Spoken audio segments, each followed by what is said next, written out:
square printed, double A paper, double quality paper. Norway Chess 2014, being played from June 3rd through June 13th, 2014, with a great players, many of the top 10 in the world. It's going to be a great tournament. Here are the standings after 8 rounds in Norway Chess 2014. Sergei Karyakin comes out ahead with 5 points. He won today. He won last year as well. Carlsen is right behind him, and so is Caruana at 4.5. Then Topalov, Kramnik, and Grishik at 4. Aronian, Svidler, and Giri, and Augustine with 3.5. Obviously, Magnus has a good shot at winning this. Karyakin is really in the driver's seat, but what does he do? Does Karyakin play for a draw? Does he go all out? We'll see tomorrow in round 9. Hi folks, John Cordisco here. Round 8 of Norway Chess 2014. This is a very interesting game. Everything's starting to tighten up. Boy, I'll tell you, it's anybody's tournament. This is between Peter Svidler, white, from Russia. 6, I believe, maybe even 7-time Russian champion. That's nothing to sneeze at. And the current world champion from Norway, Magnus Carlsen, is black. It's a very interesting game. I saw the interview after on NorwayChess.com. Peter was beside himself how crappy he played, and Magnus was beside himself about how crappy he played. So we're going to have to see how this works out. It's going to be in English against the King's Indian. You've kind of seen this a lot. I like the F5 right away. Usually in the King's Indian, F5 is kind of a delaying move. You delay maybe a few moves in, but I kind of like it right away, especially against the English, because you're not going to have the pawn on D4 anymore, as in a normal King's Indian. G3, Bishop. Got my Fritz 13 computer on off screen, and as usual, it's a small advantage for white because we're in the opening. Bishop G2, Bishop takes, pawn takes. Now, white has the bishop pair. We'll see how this works out. D6, they both castle. Rook to B1, put it on the open file, or semi-open file. Queen E8. That's the computer's choice as well. It's first choice now. This has to be theory. If those of you that are new to chess don't know what theory means.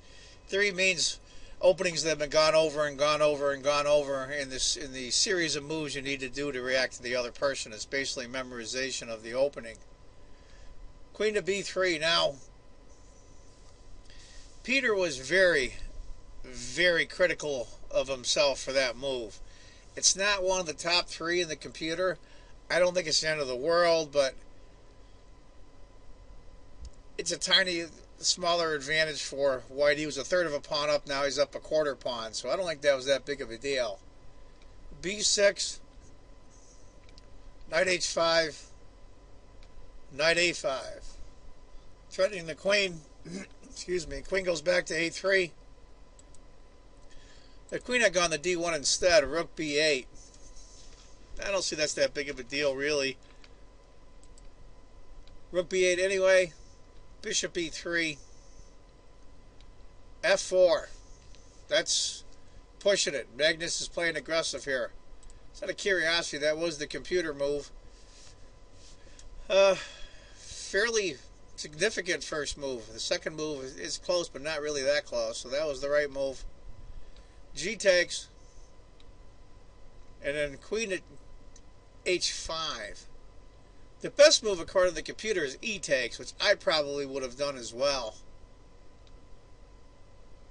Knight F3.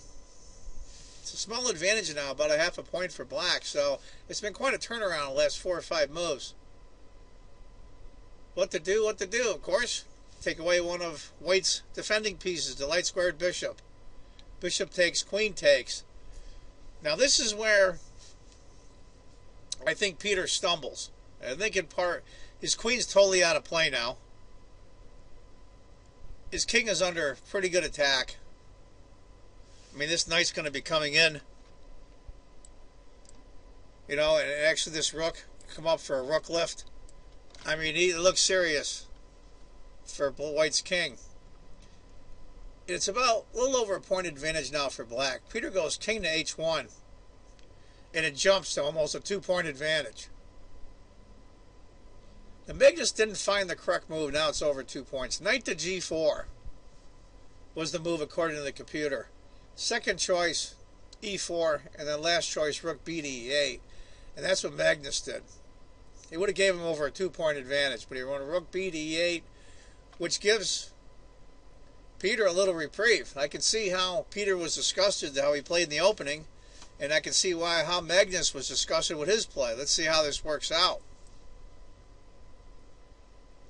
If he had gone knight to g4, rook to g1, e takes, bishop d4, and that's a sizzling attack.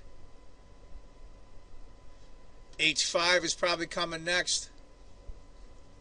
The pawns are starting to roll. There's a lot going on here. At this point in the game, I want to make a comment concerning their comments at the end of the game about how poorly they both played and how disappointed Magnus was. Do I feel glad that world-class players, especially the highest-rated player in the world, plays badly? No. But the fact of the matter is, it's the human condition. We make mistakes.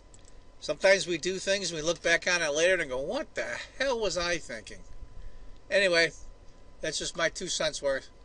After rook b to e8, white goes queen to b2, try to get the queen back in the game. e4. And this is where Peter stumbles again. Now, his best move according to the computer is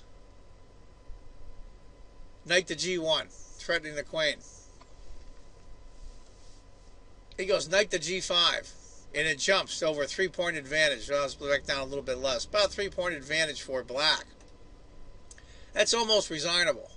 If you had gone knight to g1 after the queen moves, rook f to e1, and maybe white can survive this. I'm not sure. But after you went knight to g5, queen or h5, d takes. If you had gone rook to g1, it doesn't really change anything because after e takes h6. And that's a problem. Black goes knight to g4. Threatening mate, of course. The knight has to go back to f3. Knight takes pawn. Queen has to move. Pins the knight against the king, if you notice. Here. Rook takes. Now, right now, it's even in material. White's up to minor exchanges, I call it, as a bishop for a knight. And it's almost a 3-point advantage for white at this point. Look at his king. I mean, he's doing his best to defend, but this is tough duty. Rook to g1, d5.